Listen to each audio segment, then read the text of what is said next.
न जान कनी लाग ससेर का किया बैसल छी कमर पकड़ का। हेलो बेबी या न जान कनी लाग ससेर का किया बैसल छी कमर पकड़ का। छोड़ी चुम्मा दे और एक बेर अब हट चल छोड़ भेल जाई छैर भोर हमरा एना नहीं घेर पहले बहुत देबो रे फेर। अब हट चल छोड़ भेल जाई छैर भोर हमरा एना नहीं घेर पहले बहुत देबो रे फेर।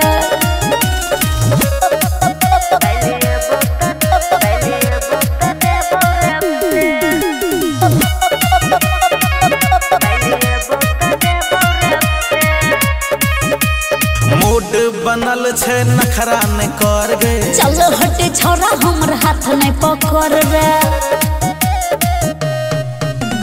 हेतो ने असर पर तनिको ने डर गे लुच्चा छी छोरा तू या ना नहीं कर रे।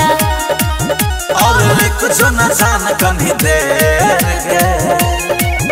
अब हट चल छोड़ भेल जाई छैर भोर हमरा एना नहीं घेर पहले बहुत देबो रे फेर।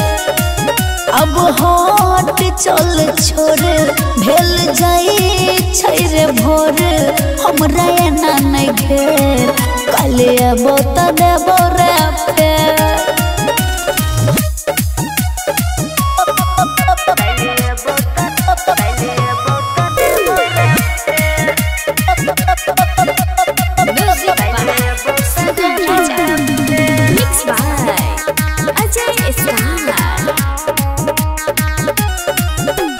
बड़ दिन के बाद मौका छे मिलल गे छोरा तोहर छौ मन बहसल रे।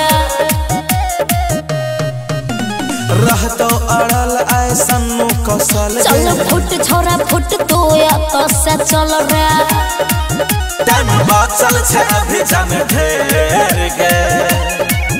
अब हट चल छोड़ भेल जाई छैर भोर हमरा एना नहीं घेर पहले बहुत देबो रे फेर। अब हट चल छोड़ भेल जाई छैर भोर हमरा एना नहीं घेर पहले बहुत देबो रे फेर। बुझले रे।